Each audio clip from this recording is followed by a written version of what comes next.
We are in Champions League, man. That was my next Dilly din, dilly dong, come on. Ancora Messi, ancora Messi, ancora Messi, ancora Messi, ancora Messi, ancora Messi, ancora Messi, ancora Messi, ancora Messi, ancora Messi, ancora Messi, gol, gol, gol, gol, gol, gol, gol, gol, gol, gol, gol, gol, gol, gol, gol, gol, gol, gol, gol. Into Sheringham, and Solskjaer has won it! I will love it if we beat them. Love it. This is the Modern Soccer Coach Podcast with Gary Curneen.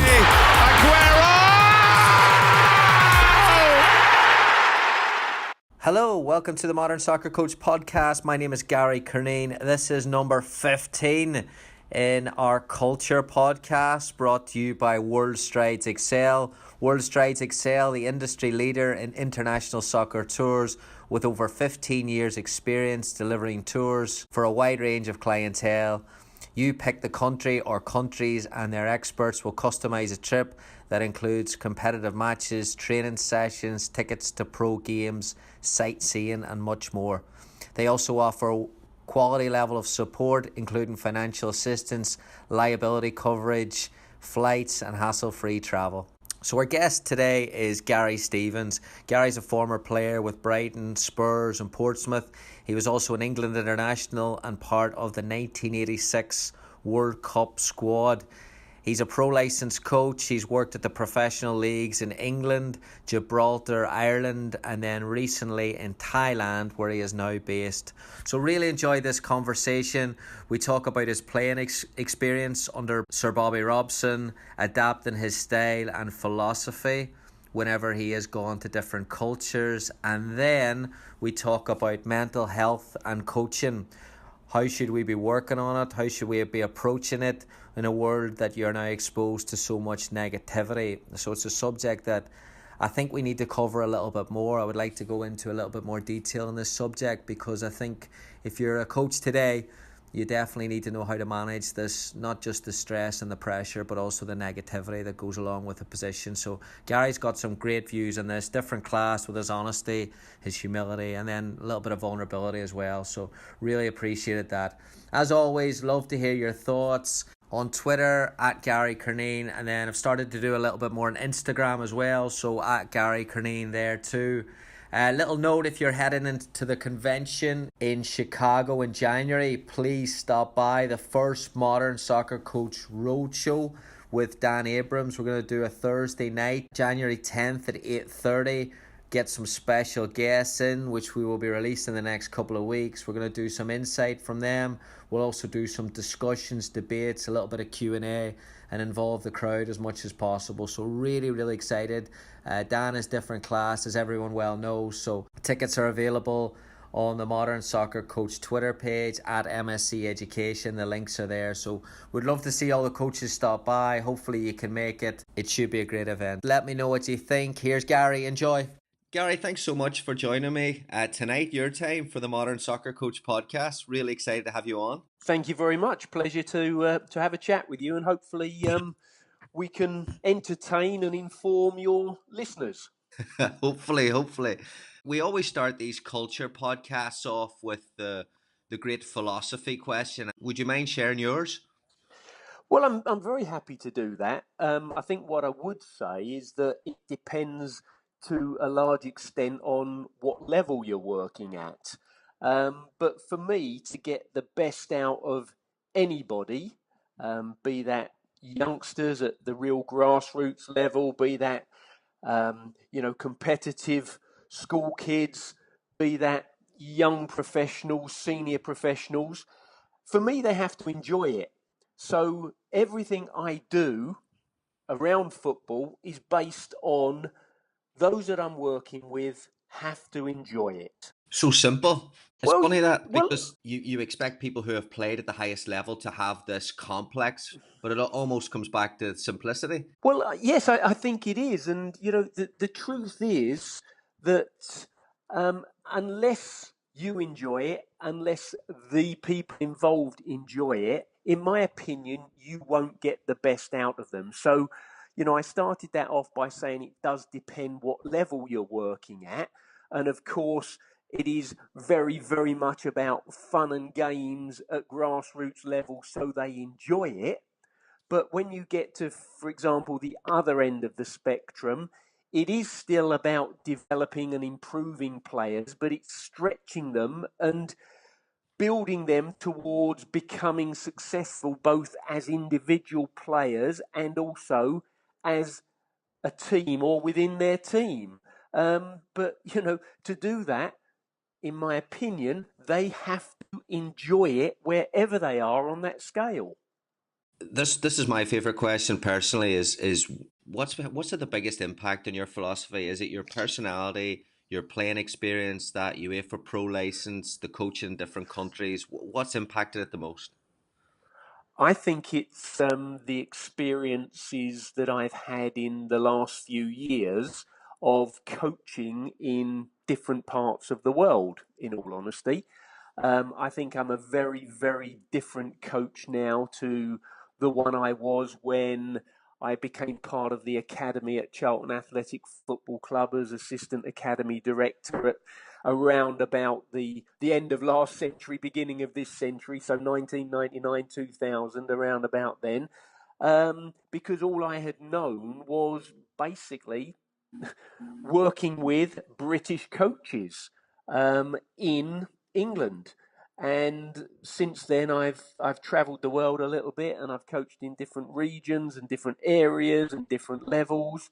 And I think it's changed me as a person, and as I've changed as a person, my philosophy has changed as well. I didn't know this when I was doing some research on you. You started an insurance policy for career-ending injuries because you felt that they were grossly underinsured through your experience. Well, yes, you're exactly right. Great research, well played. I think it's always difficult when you retire from football as a professional footballer, and I retired at a very young age prematurely. I played my last game, I was still 28. I got my last pay packet out of the game as a player, a contracted player, when I was 29. What do you do? And I've had lots of different interests since I've retired.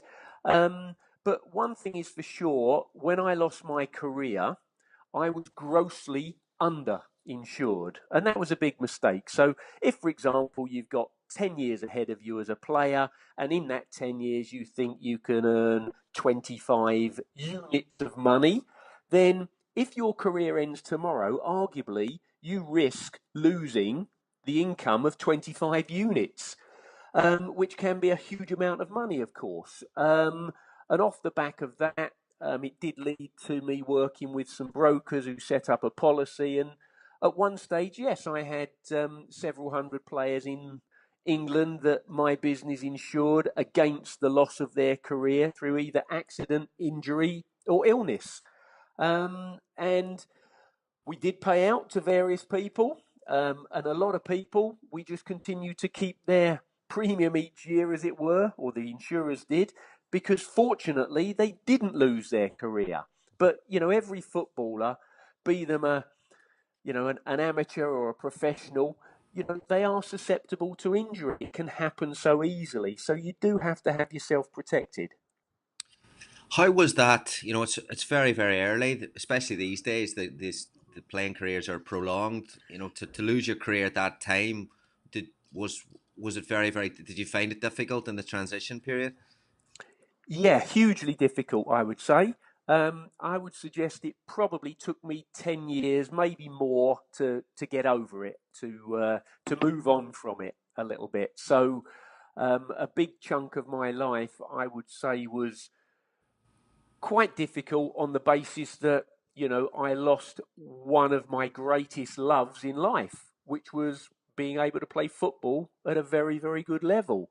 People have described it to me as that, when it does happen to you, possibly even at the end of your career, because actually you are now too old, you do have to retire. You almost have to go through a period of bereavement. And for me, it was okay. It's not quite the same as and far from losing a loved one, but I lost something that I loved. So, yeah, I would say it was a difficult period for me, for sure. You were released from Ipswich as an apprentice at 16, and you said that Bobby Robson called you in and said the reasons that he was letting you go, and then he said you could keep training with Ipswich and things might change, and he also said that he could do all what he could, and I was really struck by that there, and I thought, How does that impact you as a person? Because football is a tough business, but here was someone who was being compassionate and empathetic, and I don't know if you were aware of that at the time.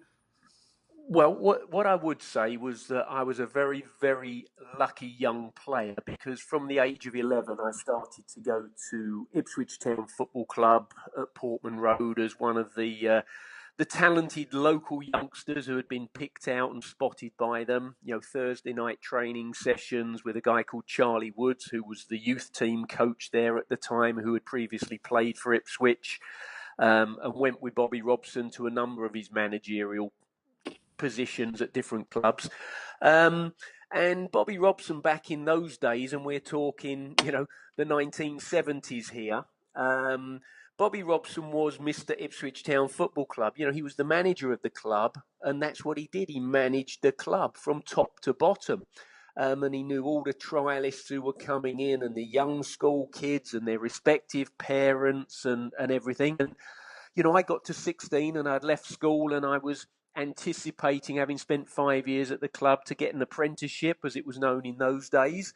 And the club made a decision that, as much as anything, because there were some very, very good players ahead of me playing in a similar position to me, people like Kevin Beattie, people like George Burley, Terry Butcher, Russell Osman, etc., that my pathway was limited. So, Bobby didn't leave it to, the youth team coach to speak to me. He called me into his office and he sat me down and spoke to me about it. And he gave me the option. He said, look, we would like to keep you at the club, but we can't give you an apprenticeship. So why don't you get a job locally, keep training with the club, keep playing with the youth team, and who knows what might happen. If you're not prepared to do that, or you don't want to do that, we will do whatever we can to get you a trial at another club, he said, which won't be difficult at all because we will be recommending you.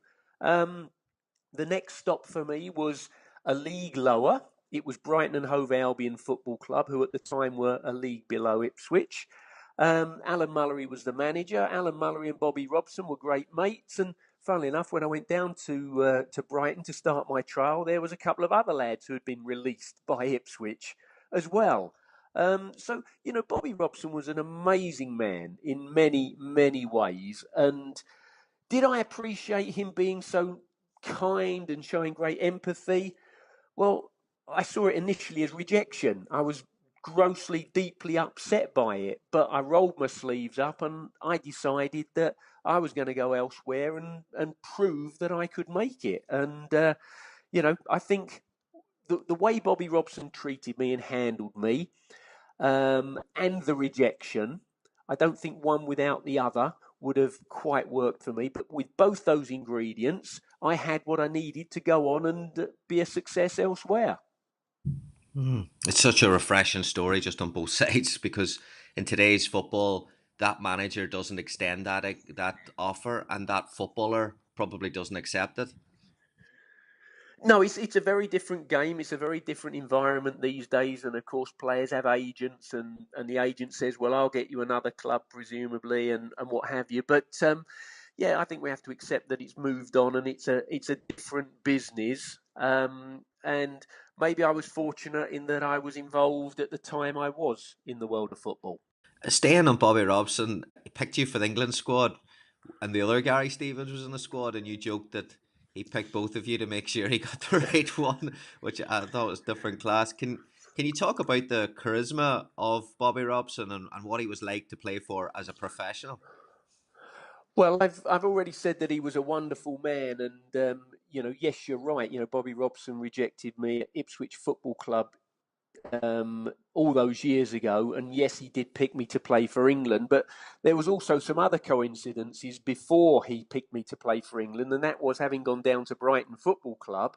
At the end of that season, nothing to do with me, Brighton had got promotion into the top flight, and because it was a small club, at the start of the second season, I was playing in the youth team and the reserves, and partway through the season, suddenly there's an injury to a player called Mark Lawrenson, who went on to play for Liverpool, and Alan Mullery said, Gary, you're my reserve team central defender. You're playing at the weekend. And I made my debut less than 18 months after being rejected by Ipswich at Brighton against none other than Ipswich Town. And we were still the manager there.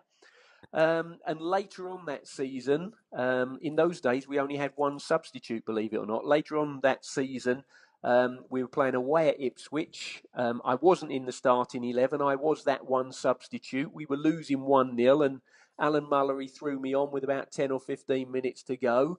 And I smashed one in the top corner, my first ever goal in top flight football. We drew 1-1 with Ipswich, and Bobby was still the manager of Ipswich. So it was incredible how Bobby Robson kept popping up in my career. I kept doing things in my career rather close to him. And, you know, when he became the England manager, I'm not sure whether I thought I had a good chance of getting in the squad or not based on my history with him. But ultimately, he only ever picked players who he felt were right for England and would do a job for England and added to the blend. And he saw me as part of his England squad for a period of time, which took me to Mexico '86 to the World Cup finals. And how I ended up getting out there was we had a game for England against Scotland at Wembley called the Rouse Cup at the end of the 1986 season. And I was on the subs bench, and towards the end of the game, Peter Reid, playing for England, got injured and I went on for him. Then Terry Butcher split his head open, so I filled in at centre half while Terry was sorted out. And then Kenny Sansom was struggling a little bit at left back, so I sat in that position. And at the end of the game, I've been on 15 minutes. I played in 3 positions. And as we're walking off the pitch at Wembley, Bobby said to me 3 words: "You are useful." And I knew there and then that he was going to pick me to be part of his squad in Mexico '86, which he did. And ultimately, everybody will remember it for the fact that we got knocked out by Argentina and the hand of God goal. But you know, it was a fantastic experience for me and everybody in the squad at the time. And, you know, Bobby could, you know, change from one extreme to the other. You know, he could get very agitated at times with the media. And certainly in the group stages of Mexico '86, we started off very poorly and the press were on our back, and it enabled us to kind of set up a bit of a siege mentality to some extent. But you know, I think everybody who either came across or worked under or played against Bobby Robson in the world of football had nothing but admiration for the man. And the little bit that we started with, where, you know, I jokingly said that Bobby picked myself, Gary Stevens, and the then Everton Gary Stevens to play in the England side because he wanted to make sure he got the right one. You know, Bobby was quite renowned for getting names muddled up at times. And so I think that's where that one stems from. But I just say these days, when people say, which one were you? I just say, well, he was the ugly one, as in the Everton chap. The World Cup in '86. So I've watched a lot of Bobby Robson documentaries and read about him, and it seems that he was under a lot of pressure at that time, and at a time when football managers weren't under the scrutiny that they are today. You know, and we see them act today, and we see, you know, what kind of pressure Jose Mourinho's under and what that pressure does to you. You mentioned there that you did see him act in different ways. Did he become withdrawn, or was he less bubbly, or what did that look like? Well, at times he was a bit angry, a bit agitated. At times he would kind of try to break away from that and be, you know, more jovial because, you know, the manager, the head coach, you know, he sets the atmosphere.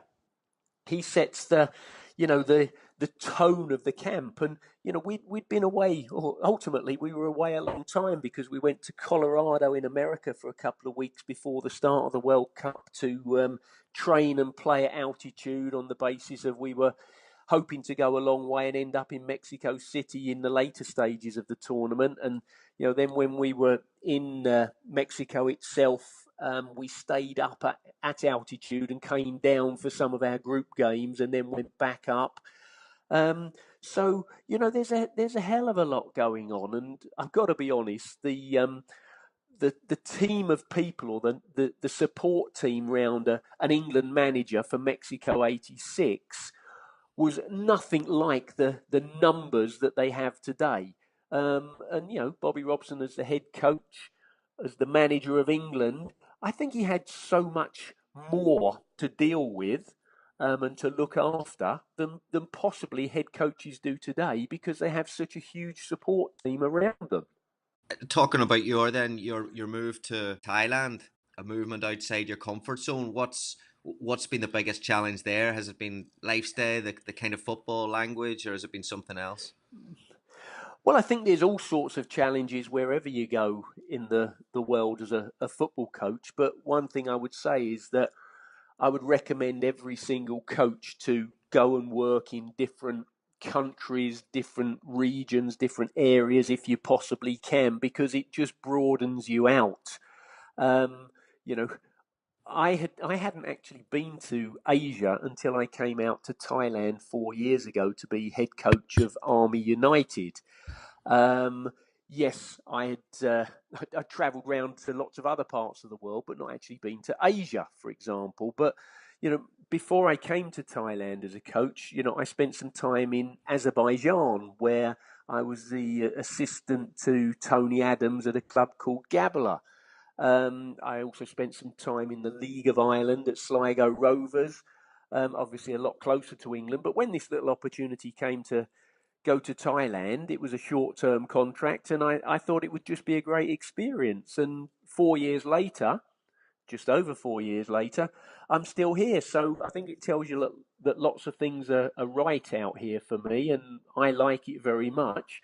Obviously the temperature and the humidity, and as a farang, as they call you, as a foreigner, a coach here as a foreigner, you know, you have very different ideas to what they have. But having said that, you need to somehow, or I felt I needed to somehow change things, because I watched the first 3 or 4 training sessions with the caretaker coach, and they were out there for 3 hours. And I'm going, well, no wonder you play at walking pace, because you can't keep going for that long. So one of the first things I did was I just shortened the training sessions. From start to finish was never even 90 minutes. Sometimes it was an hour and 5 minutes, an hour and 10 minutes, but at a tempo that was closer to how I wanted us to play on a match day. But you can't do everything instantly. You can't come in and throw all of their ideas out and install your own ideas. You have to do it bit by bit and slowly. So you have to learn, you have to adapt, you have to be prepared to compromise, for sure.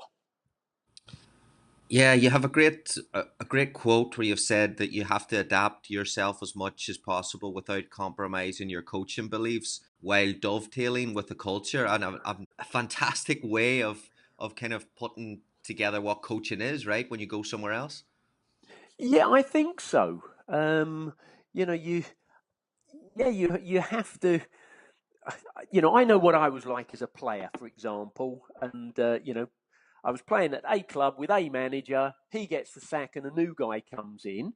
And if there was too much change and upheaval, it was almost counterproductive. So I think it has to be evolution rather than revolution. When a new coach takes over a club, and I appreciate your kind words about that quote. Sounds almost too good for me, that quote. My next question was, you also said if an Englishman comes to Thailand and says this is how we do things in England, then you will soon realize that it doesn't always work in Thailand. So wondering what are those first things? What are those core beliefs that you do bring? Gosh, I think first and foremost, you really have to assess what you've got that you're going to be working with before you can even make those decisions. But for me, I've already mentioned it on this podcast. The players have to enjoy what they're doing. So again, although training was always hard, it was structured in such a way that it was enjoyable, for sure. And I spent an awful lot of time when I first came to Thailand. I was quite fortunate in that the club said that the caretaker coach would stay in charge for the next couple of weeks, so that I could adjust myself and meet people and watch training sessions and assess players. So that gave me a real window of opportunity to decide how, when 10, 14 days later I was going to take over, exactly how I was going to do it. And of course, I'd been able to, in that time, speak with various players and talk to various kind of segments of the team as well. Also, likewise with the staff there. So, I had a very, very gentle opportunity to establish myself at the club. It sounds glamorous, this lifestyle of going to a country like Thailand and working there at the professional level. How hard is it to manage upwards in these types of clubs because of the dynamics of owners and financial landscapes? Because you hear horror stories about how they're actually run. Is that a bigger challenge than the actual football side of things? I would say it's close to impossible, in all honesty. And, it's a cultural thing. And, you have to accept that. The clubs are predominantly owned by very wealthy individuals who, many of them are involved in the football because there is another gain for them to be had. So maybe it's popularity because they're involved in politics or looking to go into politics, for example.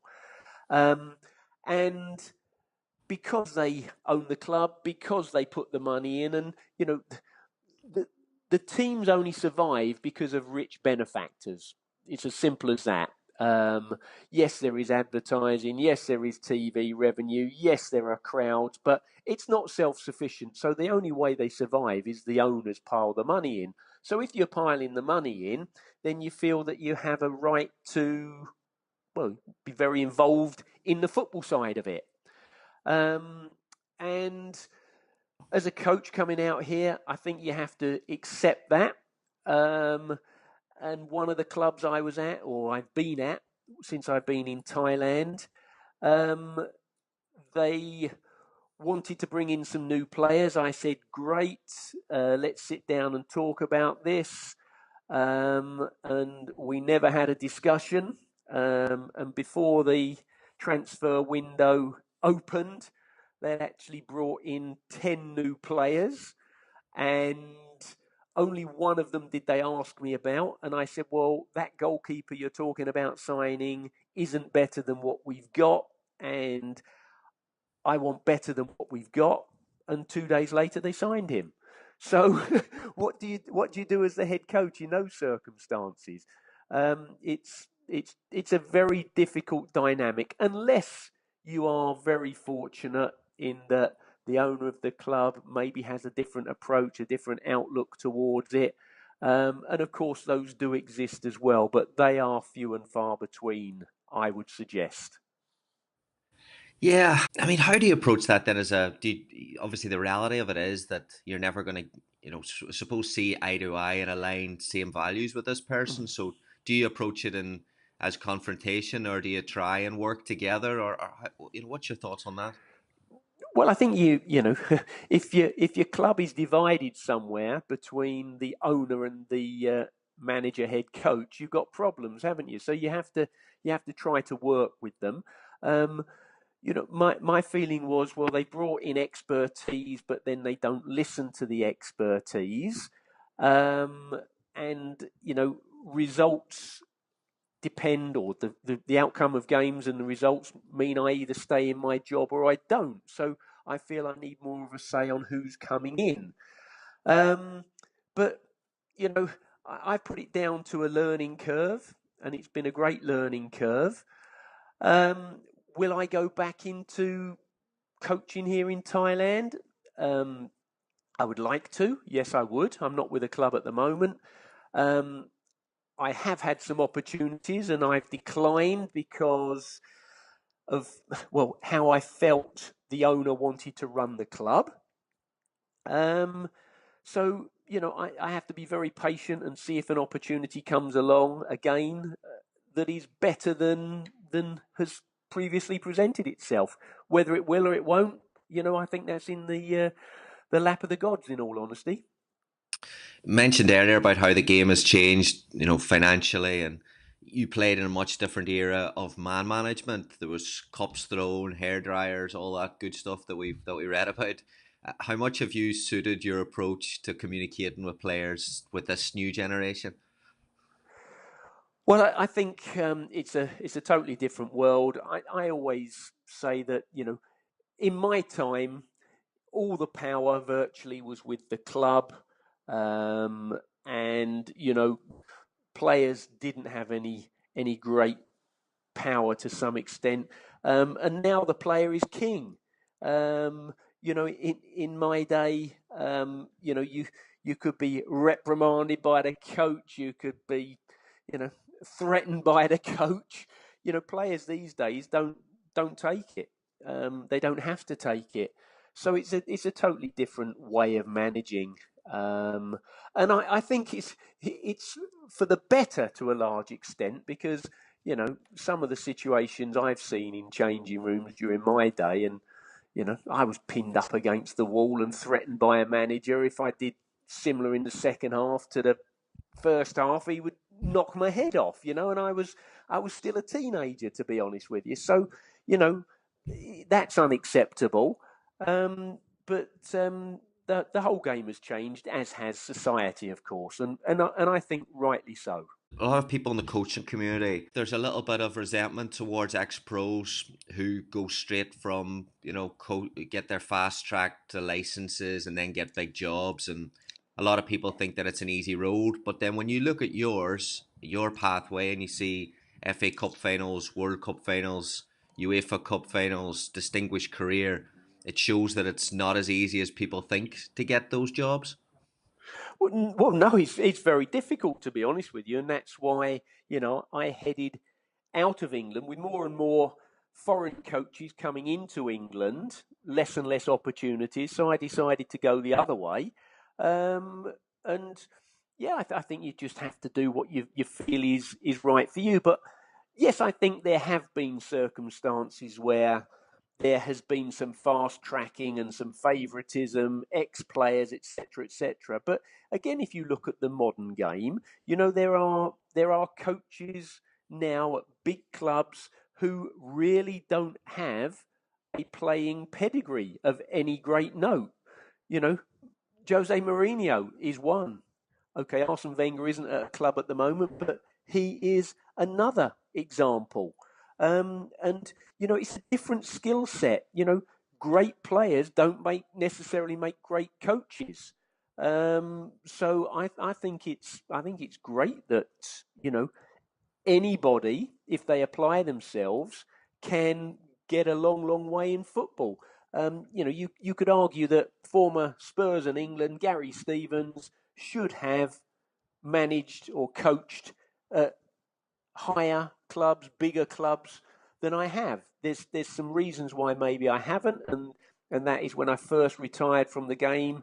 I mentioned earlier that it was a difficult time, and I decided to take some time away from football, or still connected to the game, but away from the playing and coaching side of it. With my TV and media and radio work, and some business interests as well. And then I went back into the game. And it took a long while to get back into the game, and the game's moved on a long way, and you're kind of forgotten to a large extent, and then you're very much in the pack. So I've been in the pack trying to get myself jobs and stay employed and do a good job wherever I can. And it's taken me from part of the academy at Charlton Athletic to my own football coaching business, to assistant head coach at Gabala in Azerbaijan, to assistant manager at Sligo Rovers in Ireland, to head coach of Army United in Thailand, and then head coach at Port FC in Thailand. And the next one, I don't know at the moment. Another one of your quotes, you said it's not an easy business. You have to be creative, you have to be bold, you have to be brave. I love that. Do you think that it's becoming harder for coaches to actually be that, as everyone seems to cling to the comfort of survival or just passing coaching exams? We're in danger of becoming the same in a certain way.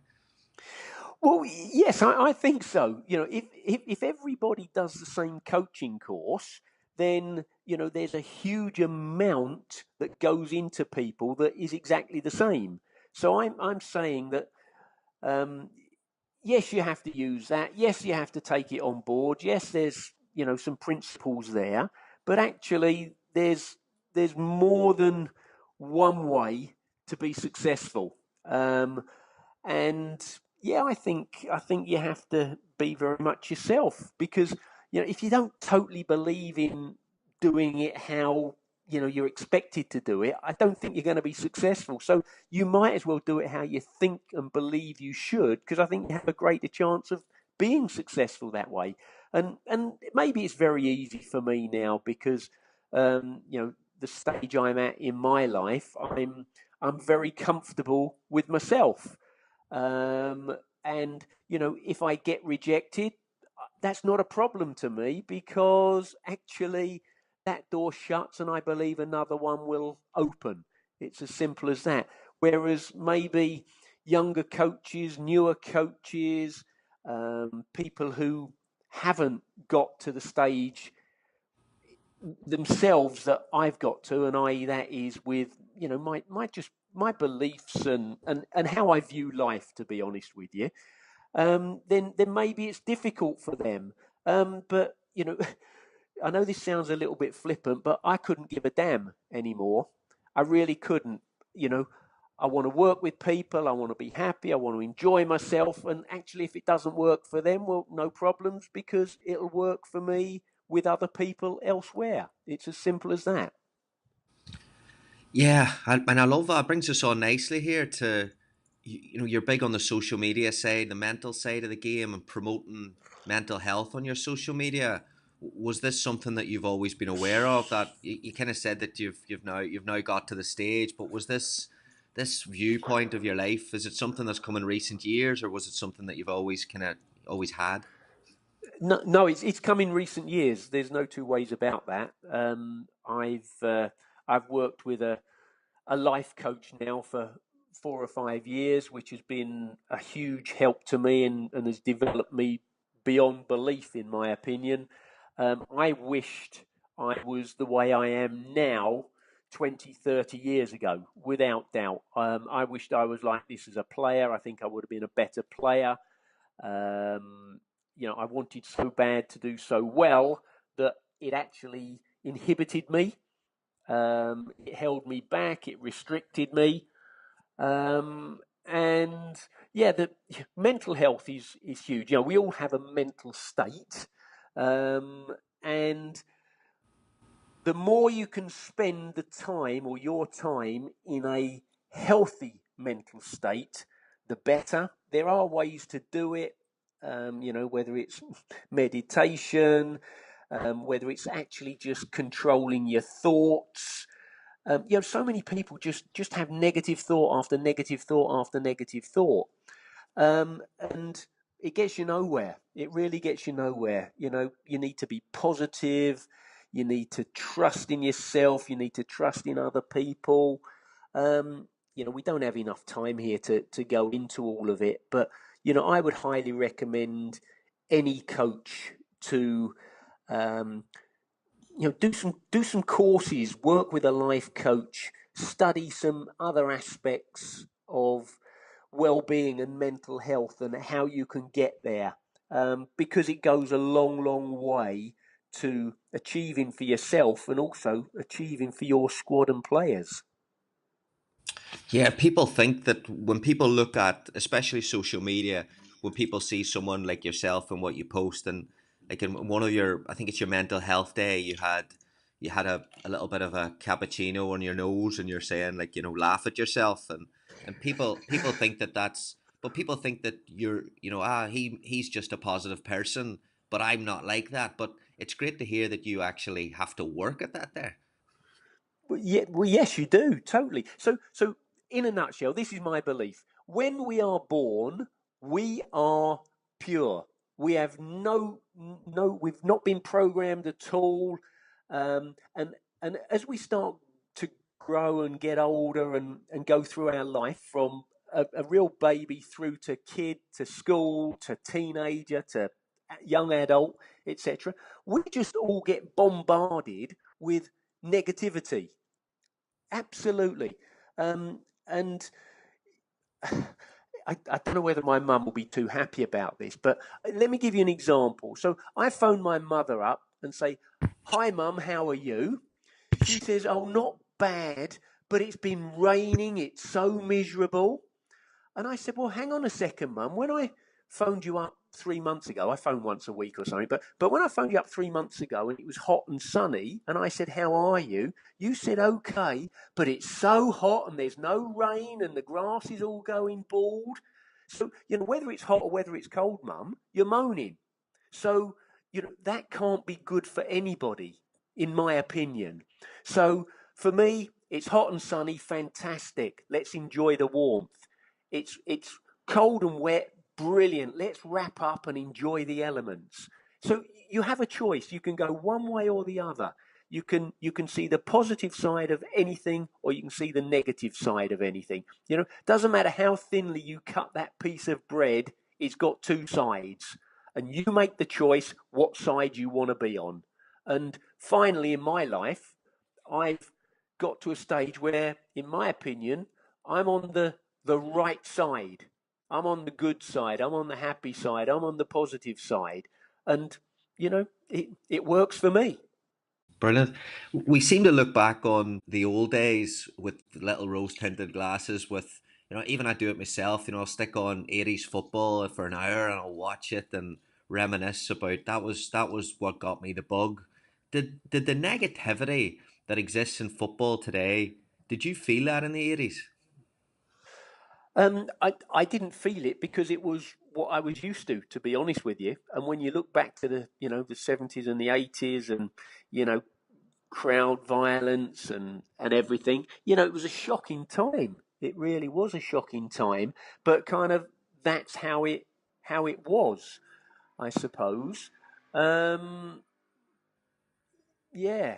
Um, I, you know, I had in my opinion, I played in a great era because there were lots of things that we didn't have to contend with then that you do now. Social media, for example, and, people prying into your life and everything, that didn't used to carry on. So again, it's shifted and it's changed. It's just another strain, I suppose, another type of, I don't know, interference with your life if you have a bit of a profile as an anybody, but as a professional footballer for sure.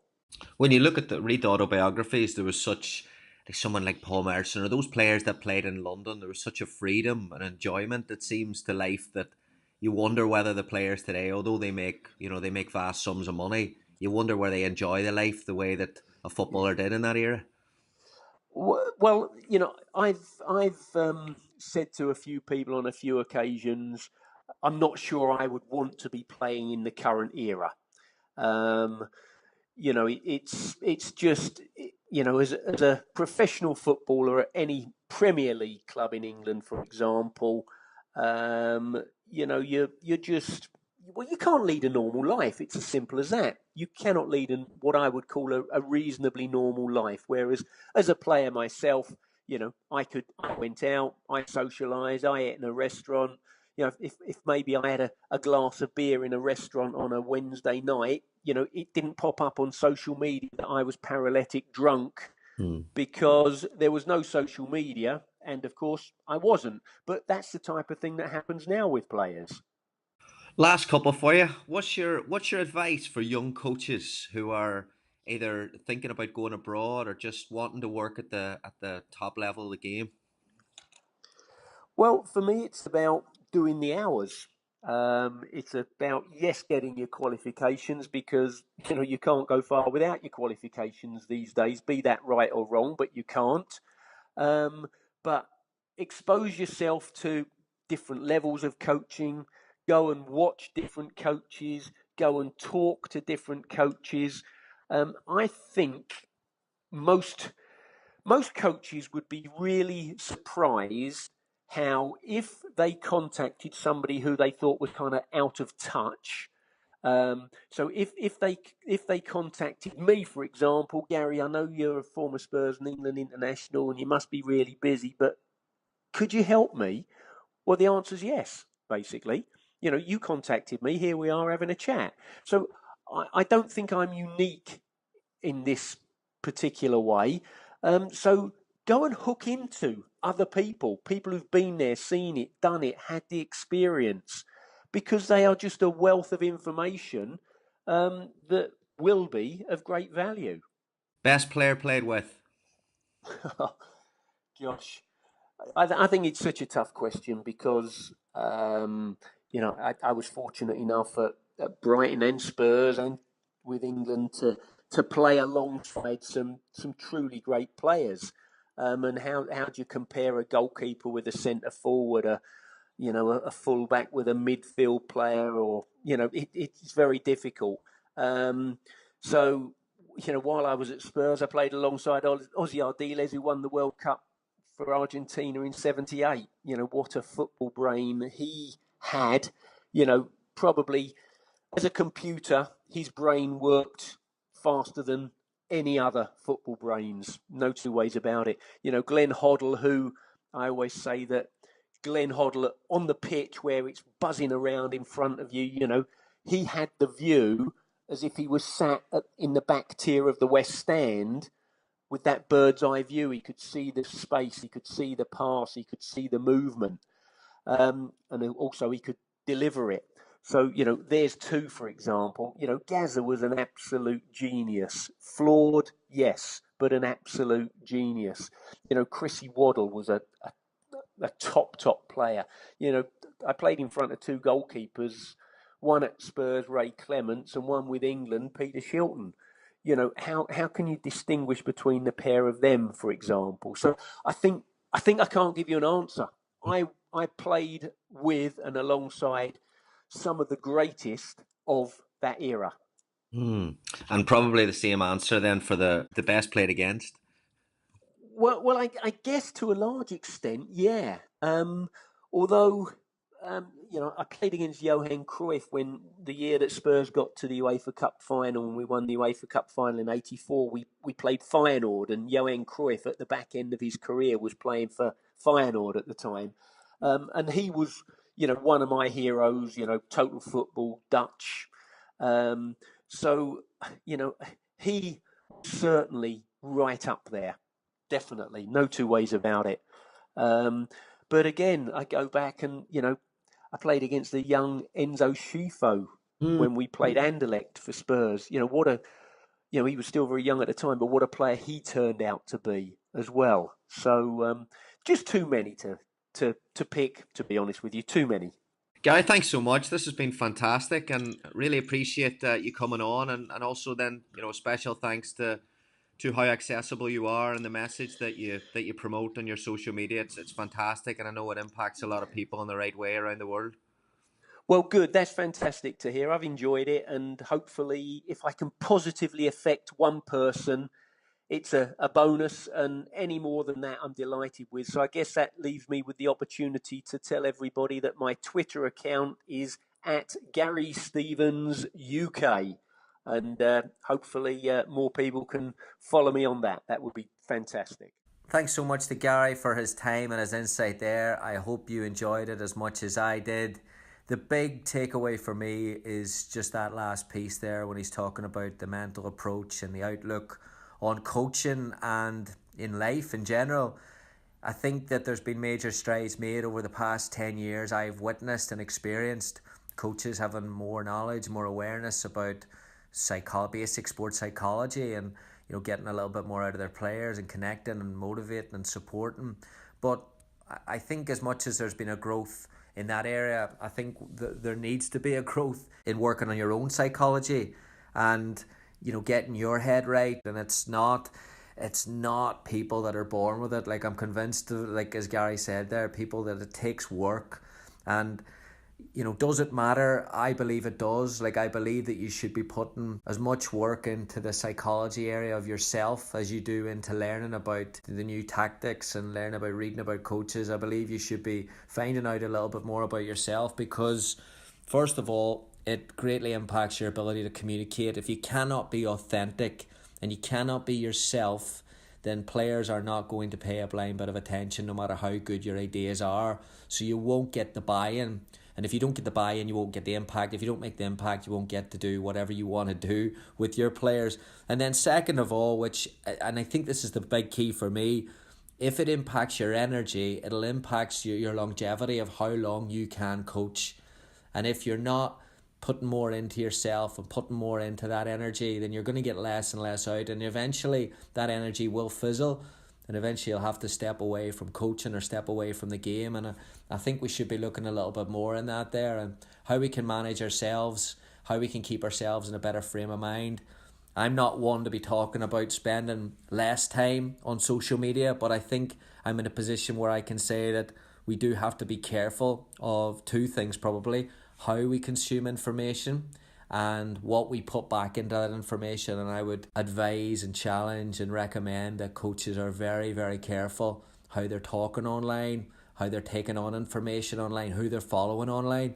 And it's not to say go out and follow every motivational speaker, because thinking that the world is perfect place will probably do just as much damage as following negativity. But keeping a realistic view on what the game is, and everyone's struggling, everyone's facing the challenges, and if you can connect with people who you can relate to and you can communicate with, that might be able to gain you a little bit of perspective and help you through stages of the game that we all face the adversity that players face. They face injuries, they face defeats, we face insecurity, we face defeats. So I think that's important, and I think Gary, I thanked him at the end, and I think he's doing a great job of promoting that on his social media, and I think coaches hopefully will get there as well. Hopefully we'll stop painting this beautiful, perfect picture of what coaching is, and maybe get into the reality that it can be a very, very difficult place, and you have to work through those challenges.